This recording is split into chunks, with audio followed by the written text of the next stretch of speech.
Salut les amis, ici Shadow pour une nouvelle vidéo et donc aujourd'hui on va faire la construction d'un set Lego Marvel Super Heroes, la référence 76219 donc Spider-Man and Green Goblin Mech Battle, donc j'imagine que c'est Spider-Man et le bouffon vert, virgule, le combat des robots, c'est comme ça que s'appelle le set en français. Et du coup c'est un modèle qui coûte 19,99, qui n'est pas disponible partout. Je vous conseille de regarder la référence. Moi, je l'ai pris à Pickwick Toys. Mais par exemple, tous mes Pickwick Toys autour de moi ne l'avaient pas, celui-ci. Il n'y en avait qu'un seul dans ma région qui l'avait. Bref, on va construire les deux robots aujourd'hui. Alors, je ne sais pas si on aura le temps de construire les deux dans la même vidéo, mais on va bien construire les deux. Et donc, du coup, on va commencer tout de suite.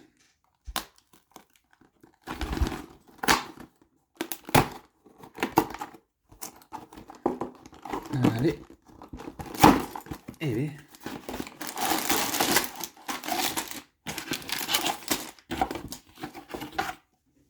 C'est bon, il n'y a plus rien dans la boîte, ok. Donc on aura deux modes d'emploi et 3 sachets. Et j'ai l'impression qu'il n'y a pas d'autocollant. Ouais, c'est ça, d'accord. La pièce du bouffon vert est imprimée, ça c'est cool. Parce que l'an dernier, tous les stickers, enfin tous les designs sur le robot de Doc Ock, ils étaient stickers. C'était pas des imprimés. Hein. Ok, alors. On va commencer par celui de Spider-Man du coup. Qui est probablement, étonnamment, le plus intéressant des deux au niveau du design. Hop.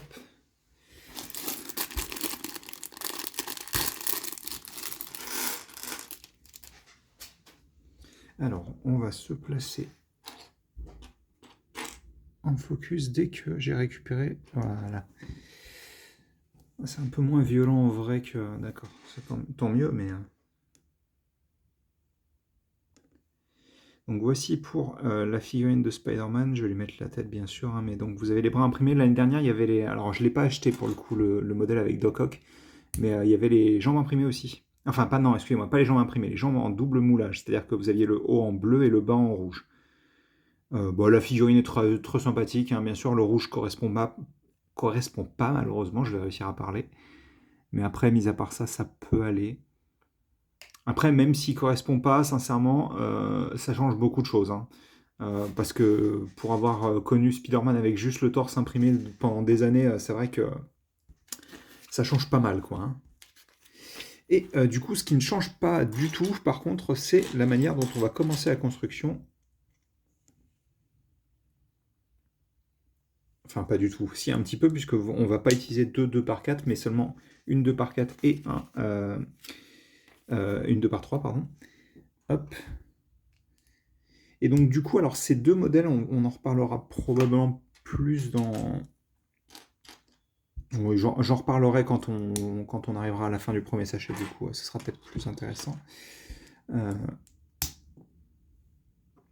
Mais du coup, vous retrouvez toujours ce même souci de hanche. Alors, attendez, parce que le focus, il est pas top. Voilà. Alors, je me souviens pas, par contre, si les hanches sont couvertes comme sur Iron Man et Black Panther, ou si... je parle de cette partie-là des hanches. Hein. On va voir ça de toute manière. Oh, du coup, c'est un petit peu différent. Comme ça, du coup. Donc ça veut dire que le dos est plus... Ah non, c'est parce qu'on utilise cette pièce-là, ok. Je comprends. Parce que généralement, quand on utilise 2x4, on utilise l'autre variante de cette pièce-là, celle avec le creux à ce niveau-là, en fait, et le tenon en dessous. Donc on a ça, on vient prendre nos épaules de la même manière que d'habitude. Hein. Tout ça, vous le connaissez déjà. Alors là, c'est en rouge sur celui-ci, ok. Et d'ailleurs, ça, c'est une quart de cercle plutôt que la tile classique habituelle. qu'on a tendance à utiliser dans ce cas-là, mais en même temps, on a vu qu'avec Black Panther, que c'était pas forcément le cas. Donc pourquoi pas, j'ai envie de dire. Hein. C'est en fonction de ce qui doit être utilisé dans le reste du modèle, j'imagine. Hein. Vu que cette partie-là n'est pas super importante. Hein. Donc on a ça. On vient prendre une par deux et une version avec des clips. On a les petits brackets. Alors c'est dommage parce que je préfère quand ils utilisent les brackets plus longs pour les hanches. La raison étant que ça permet de solidifier l'ensemble. Et justement, donc on a bien cette pièce-là comme avec Black Panther et Iron Man. On va donc refermer la ceinture entre guillemets. Hop. Donc pour le moment, c'est classique. Hein. C'est rien de particulièrement intéressant. Ceci étant dit, on va pouvoir parler de ce dont je voulais parler un petit peu plus en amont dans la vidéo. Ceci. Alors vous vous dites, oui, bon bah c'est cool, c'est un symbole d'araignée un peu cybernétique et tout, mais le fait est qu'il y a une sorte d'œil au centre. Et de ce que j'en ai vu, apparemment, ce serait pour représenter des armures Mech Strike. Alors, j'ai pas suivi, apparemment c'est un jeu ainsi qu'une peut-être une série, mais c'est surtout une gamme de jouets de ce que j'ai vu. Et du coup, en fait, j'avais remarqué que les personnages de Mech Strike avaient des sortes d'yeux comme ça. Et ça a l'air d'être basé sur ça, même si ça parle pas du tout de ça sur la boîte. Après, je sais. Moi, j'avais juste vu Captain America et genre Iron Man, je crois, un truc comme ça sur cette gamme-là, et peut-être Hulk aussi. Donc je sais pas du tout ce qu'il en est pour Spider-Man et compagnie. Voilà pour les cuisses. Alors, on va faire un des tibias. Et ouais, du coup, alors je suis pas super fan de cet œil, par contre. Je dois vous avouer que sur l'imprimé, j'aurais peut-être préféré autre chose quand même. Oui, c'est comme ça. Et dessus, on va avoir deux petites pièces de quart de cercle. Après, je sais pas du tout si le design de cette armure, par exemple, hein, est basé sur vraiment l'armure de Spider-Man de Mech Strike ou quelque chose comme ça. Parce que pour le coup, vous allez, si vous avez regardé la boîte, vous avez déjà vu la chose, mais on dirait vraiment une bestiole pour le coup, l'armure de Spider-Man, quoi. Hein. Alors autant je peux comprendre pour le bouffon vert, parce que c'est le bouffon vert, quoi, c'est le méchant, c'est voilà quoi, c'est. Et là pour le coup, celle de Spider-Man me ferait presque penser à comment il s'appelle, à Man Spider. Du coup, le Spider-Man avec les 8 bras en fait, enfin les 8 membres du coup, les 6 bras ainsi que les 2 jambes. Alors les jambes sont faites avec donc cette pièce-là comme d'habitude, mais à l'arrière on aura une part de classique. Et à l'avant, on aura un bracket comme ceci. On continue de placer nos petites pièces quart de cercle. Oui, là, j'imagine... Oui, ça, c'est un x2, par contre, pour le coup. Au centre, on a cette pièce-là qui va nous permettre d'attacher une pièce de rotule. Et ceci. Ah, et donc, du coup, contrairement à des fois, quand ils font, vous savez, ce genre de x2, ils sont genre, oui, bah, écoutez, hein, parce qu'il y a une pièce qui va venir se mettre là, mais elle n'est pas symétrique, cette pièce. Et on aurait pu se dire, oui, bon, bah écoutez, tant pis, hein, parce que ça nous est déjà arrivé, notamment avec récemment dans un set Creator sur la chouette qui est sortie en mars, quand vous construisez les pieds, en fait. Alors, le modèle vous dit de construire 2 fois la même chose, alors qu'en fait, techniquement, le modèle devrait être symétrique.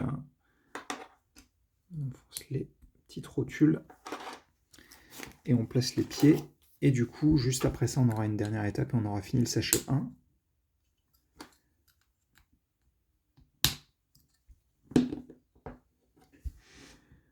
Voilà, et la dernière étape, c'est de placer ces espèces de pics.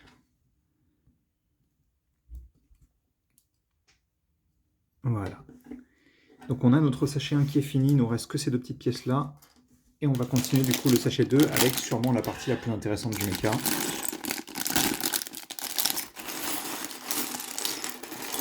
Mais du coup c'est bizarre parce que outre le fait que, bon, bah forcément, vous aurez Spider-Man quasiment chaque année, hein. Bah, de toute manière, c'est le cas depuis le début, hein. Depuis la création de la gamme, Spider-Man apparaît au moins une fois dans les mechas chaque année. Sachant que techniquement, si vous considérez que Miles c'est Spider-Man aussi, euh, il y a eu 2 Spider-Man l'année dernière. Même si bon, c'est pas le même design et tout, donc pour moi ça reste quand même relativement différent. Hop. Alors ça c'est cool par contre, des petits brackets en bleu et tout, ça fait toujours plaisir d'avoir des couleurs un peu moins classiques pour des pièces utiles. C'est pas sa première apparition évidemment, hein, mais c'est toujours agréable, je trouve. Hop là, reste avec moi s'il te plaît. Le machin se barre comme ça, aucun problème. Par contre, je suis en train de réaliser à quel point parce que ça c'est clairement l'épaule, hein, du coup. Je suis en train de réaliser à quel point l'épaule est gigantesque, quoi. Ok, donc là on va placer le bracket dans l'autre sens, cette fois-ci en noir, donc beaucoup plus facile à avoir, hein. Là on aura cette pièce. Et d'accord, on le place directement à même la construction du coup. Je pensais qu'on allait bosser encore dessus, mais non, apparemment pour plus tard. Donc on va faire rapidement le symétrique. La symétrie, plutôt pas le symétrique, ça ne veut pas dire grand-chose.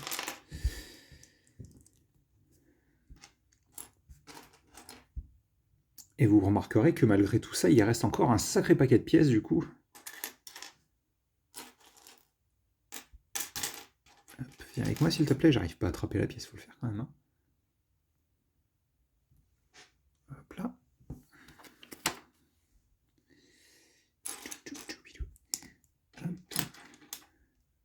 Et donc je remarque que oui, en plus j'en avais entendu parler, mais du coup je remarque qu'il n'y a pas du tout d'accessoires pour Spider-Man. Je crois que c'est le cas aussi pour le bouffon vert, mais c'est étonnant qu'il ne s'est pas fourni les petits web blasts là. Les petites pièces en blanc pour représenter la toile qui peut être tirée des mains des figurines. Ça me dérange pas parce que j'en ai, et puis sincèrement je préfère que toutes les pièces soient placées dans un méca intéressant plutôt que dans des accessoires dont je me servirais relativement peu. Mais c'est vrai que par contre, je ne suis pas le public cible.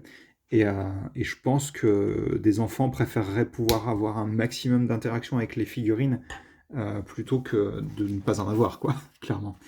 On a un petit x2 apparemment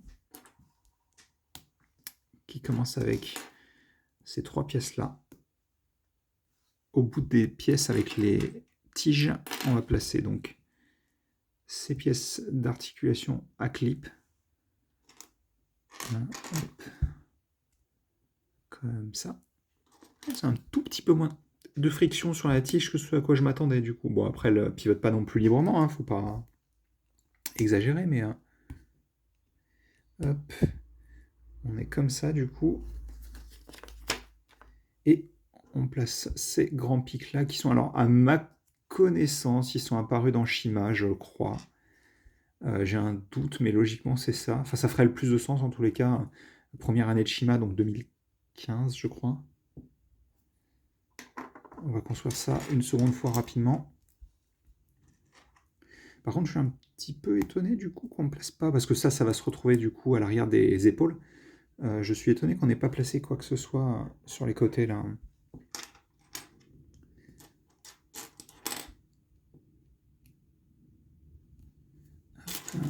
L'autre pièce est là. Comme ça. Et comme ça. Et on va placer donc nos pics. Alors comme la pièce est relativement fine, n'hésitez pas à appuyer à ce niveau-là pour éviter qu'elle se torde trop quand vous essayez de l'enfoncer. Voilà. Parce que comme c'est du caoutchouc, ça reste relativement malléable, on va dire. Ah d'accord, ok, je vois pourquoi. Donc elles viennent se placer là. Donc pour le moment, on les laisse comme ça, pour une bonne raison. Parce qu'on va faire un tout petit sous-assemblage en x2 qui va nous permettre de placer sur les côtés de l'épaule. Donc on fait ça une seconde fois.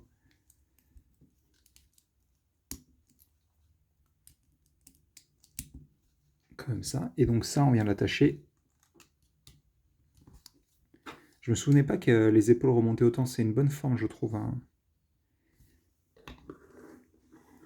Je vais placer comme ça. Vous puissiez voir. Et on va continuer. Je crois que c'est un dernier x2 pour les bras. C'est ça. Puisque les bras sont un petit peu différents de la norme aussi, hein. Hop là, reste avec moi s'il te plaît. On a ces deux pièces-là. On va faire un petit focus.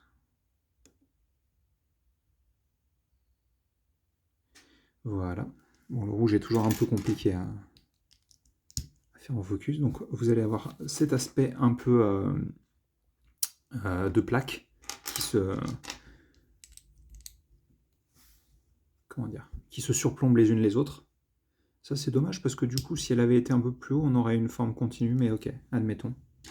Pourquoi pas, hein, j'ai envie de dire. Donc vous allez avoir ces petites pièces avec l'attache à clip. On retourne, on vient placer une attache avec rotule. Je pense que c'est la première fois qu'on utilise cette pièce spécifiquement pour les articulations de mecha. Il me semble pas qu'on en ait... Alors dans la gamme de mecha Marvel, bien entendu. Hein. Je parle pas de tous les mecha Lego, parce qu'à mon avis, elle a été utilisée déjà plusieurs fois sur les autres mecha Lego. Mais spécifiquement sur les mecha Marvel, je pense que c'est la première fois. J'essaie de me souvenir. Alors, j'ai pas du tout touché au mecha de Venom dans le gros set. Donc je sais pas s'il en utiliserait pas. Mais par contre, je sais que le mecha de Doc Ock, qui est le seul que je possède pas avec... Enfin, puisque j'ai pas le set de Spider-Man et de Doc Ock, comme je disais. Je sais qu'il en a pas. Hop. Voilà. Donc une fois qu'on a fait ça, on les place là où des bras doivent aller, bien entendu. Hein.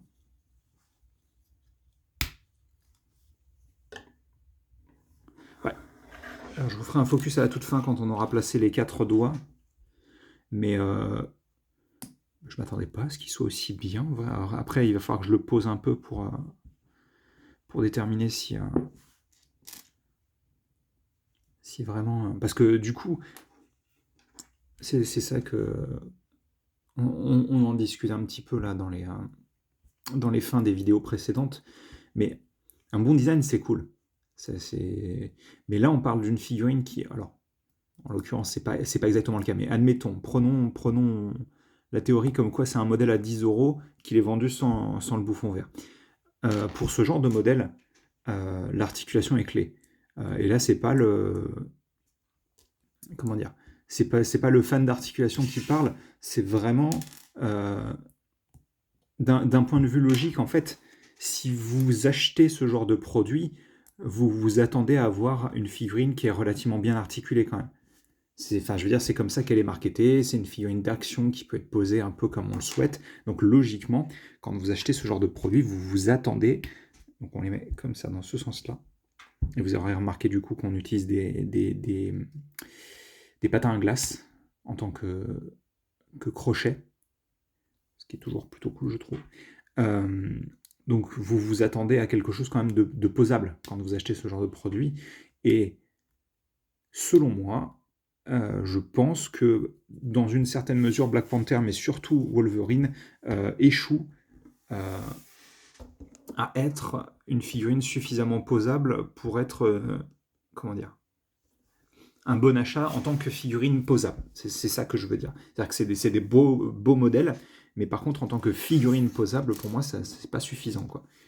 Hop, petite pièce en plus. Il y a aussi quelques autres pièces, mais c'était les deux plus importantes. Donc on va mettre Spider-Man dans le mecha. Bon, par contre, il faut bien avouer quand même qu'il a une certaine prestance. Hein. Alors, vous êtes censé placer les pattes comme ça, mais je vous avouerai que je les aime bien quand elles sont vers l'extérieur, tout simplement. Ça rend vraiment bien, quoi. Donc là, pour le coup, on peut admettre, je pense, que le schéma de couleur, c'est en plus du bleu et du rouge, on a vraiment le noir intégré dans le schéma de couleur. Hein. C'est pas juste une couleur en plus parce qu'il fallait utiliser des couleurs de structure. Non, le noir est intégré dans la structure, clairement. Hein.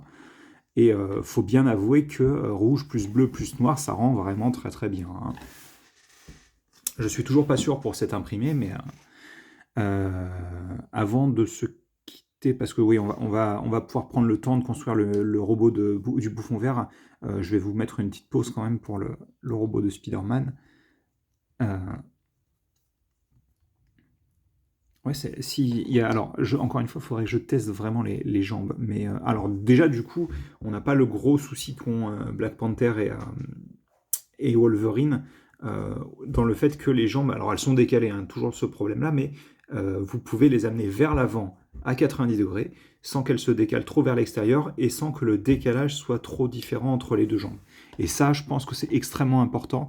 Donc, en tous les cas, à ce niveau-là, le mecha réussit vachement mieux que Wolverine et ou Black Panther. Ah oui, par contre, il est vraiment très cool au niveau de son dynamisme parce que forcément les bras assez longs et, euh, et les proportions avec beaucoup de masse en haut, ça rend plutôt bien. Après, clairement, c'est pour ça qu'il est dans ce pack-là. Le mecha, enfin, c'est pas un mecha classique pour Spider-Man, quoi, j'ai envie de dire. C'est vraiment enfin, quand on pense Spider-Man, on pense à quelque chose d'agile généralement. Et là, pour le coup, clairement, c'est pas quelque chose d'agile, quoi. C'est un gros bourrin façon Hulk, façon Juggernaut, enfin voilà, Fléau, pardon, excusez-moi en français. Mais donc, du coup, faut bien avouer quand même que il y a quelque chose, je pense, au niveau du design. J'étais pas trop sûr pour les pics à l'origine, mais ils ont l'air de plutôt bien rendre en fait. Les pattes, en plus, les petites pattes articulées à l'arrière sont relativement bien articulées. J'ai pu les positionner un peu comme je le souhaitais euh, quand on a mis le mecha en place. Donc, sans parler pour le moment du bouffon vert ou quoi que ce soit, je pense que le Spider-Man est plutôt une réussite. Et clairement, si on prend par exemple le Iron Man que j'ai à côté, je les ai tous, mais là, voilà, on peut voir que le budget de 20 € permet d'avoir un des deux personnages vachement plus construit parce que clairement il y a une grosse différence de volume entre les deux. Et je pense que ça permet, c'est notamment pour ça qu'on peut les avoir dans des duo packs, c'est parce que Spider-Man du coup rend beaucoup plus massif et ça permet justement d'utiliser des pièces qu'on aurait d'abord utilisées plutôt pour le bouffon vert chez Spider-Man. Bref, on se quitte là-dessus pour la première partie de notre construction et on va continuer logiquement tout de suite pour cette partie-là avec Green Goblin, bouffon vert. Allez, à plus.